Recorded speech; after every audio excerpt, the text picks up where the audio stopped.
Place des Victoires, quelle est votre principale victoire, vous? D'être devant vous. Alors, jolie réponse, mais surtout, évidemment, tout ce que vous avez accompli. Ouais. Ouais. Là, on vous voyait dire, bah oui, moi je mange, quoi, fromage? Fondue au fromage. Voilà, ben alors on s'est dit, tiens, Non, vous n'allez pas m'apporter de fondue au non, fromage. mais et les Je suis au tagadas, régime. les Ah, fraises non, J'ai tagadas? arrêté. Je suis au régime, j'ai arrêté de fumer. Ça, c'est pas sympa, parce que j'ai plus le droit. Mais bon, je peux en prendre une quand même. Ah oui. Bon, vous êtes quand même entrepreneuse. Oui. Hein, et vous avez quand même une quarantaine de personnes, Oui. hein, de salariés, donc il Ah ouais, faut non, y aller ça, hein, oui, quand faut y même. aller. Hein, voilà. Qu'est-ce qui vous a surprise en tant que chef d'entreprise, justement je veux dire, dans l'économie française, vous savez, il y a beaucoup de chefs d'entreprise qui parlent des charges sociales qui sont trop lourdes, compliqué. etc. Oui, c'est ça. Est-ce que le phénomène Macron, par exemple, peut relancer, selon vous, Ouais. l'économie et l'entrepreneuriat? En tout cas, je trouve que c'est une très bonne image pour l'international, franchement. Ça, vous le ressentez? Oh, bah, Déjà c'est très récent, mais oui, Oui. enfin, on voit la réaction du monde entier nous envie pour une fois. Donc ça fait du bien. Voilà, donc comme j'aime qu'on soit fier de notre pays, je suis fière de mon pays, je suis fière, j'aime voilà, être française. Et là, on part un nouvel élan, c'est jeune, c'est dynamique et j'ai beaucoup d'espoir en espérant que, voilà, pour l'entreprise en tout cas, on puisse engager, on puisse s'alléger de charges lourdes. Et c'est le plus frustrant et le plus compliqué dans l'entrepreneuriat. Vous avez pensé On a plein de choses à envie de faire, d'engager plein de gens, mais on ne peut pas. Donc, vous parlez essentiellement des charges sociales qui sont trop lourdes ou autre chose? le code du travail, les licenciements, enfin, il y a plein de choses où il y a quand même un déséquilibre très fort. Et donc, moi, je suis très proche des gens avec qui je travaille. Je mets beaucoup d'affect dedans. Mais parfois, on est déçu humainement, parfois, voilà. C'est compliqué. Mais c'est passionnant en même temps. Vous savez, quand on vous écoute, on voit vos réalisations, on se dit, hein, peut-être ceux qui sont avec nous se disent ah oui, mais enfin, on ne pourra jamais rentrer dans sa boutique, ça doit être très cher, on ne pourra jamais faire appel à elle, elle doit demander des honoraires impossibles. Qu'est-ce que vous Non, on répondez? essaye d'avoir un positionnement de marque haut de gamme accessible, en fait. Donc, vous pouvez vous faire plaisir en vous offrant une bougie, un t-shirt, un petit objet, un vide-poche. Enfin, voilà, on peut se faire plaisir avec des objets pas chers aussi. Donc, on fait vraiment très attention à ça, en restant quand même en fabriquant en France ou en Europe. Je ne pars pas fabriquer en Chine. Et c'est très important, je trouve, parce qu'il y a un savoir-faire en France, et en Europe, en Italie, au Portugal, et très important. Et ils sont très bons. Donc voilà, on essaie vraiment la qualité à un prix accessible. Alors bien sûr, je ne suis pas Ikea, mais on peut sans se ruiner quand même. Voilà. Vous parliez justement de cette marque. Vous aimez ces marques qui sont évidemment très grand public? Ikea, oui, moi j'adore aller chez Ikea.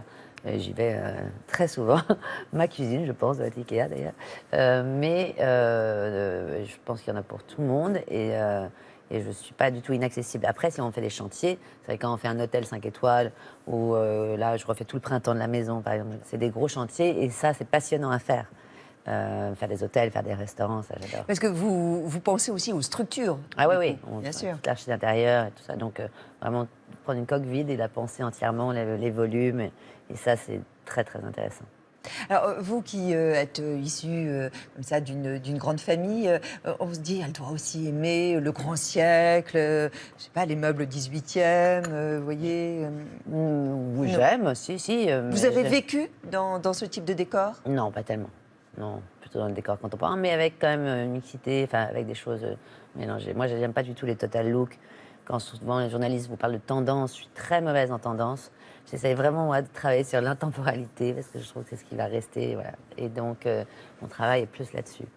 Les particuliers qui font appel à vous sont des gens fortunés? Oui. Oui. Enfin, non, mais c'est bien de le dire. Oui. C'est des gens qui ont les moyens, oui. Mais ça, on peut faire des petits appartements aussi. On ne fait pas que des châteaux et des maisons énormes.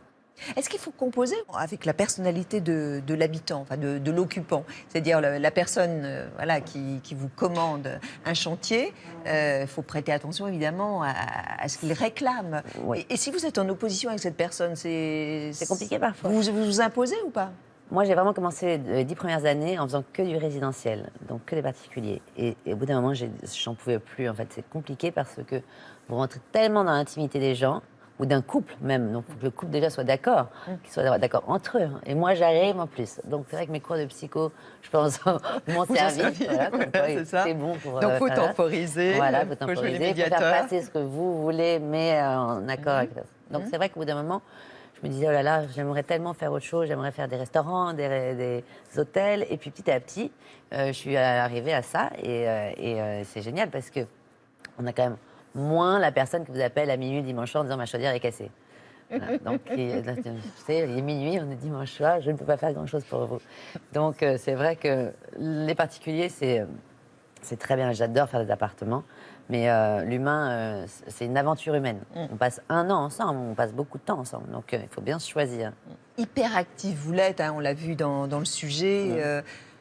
Vous avez des moments comme ça de tranquillité, un peu vous pouvez être contemplative, être sur une terrasse d'un troquet et puis regarder les gens passer. Ah oui, j'adore regarder les gens passer Oui. d'ailleurs. J'ai besoin de voir la rue, j'ai besoin de voir les gens.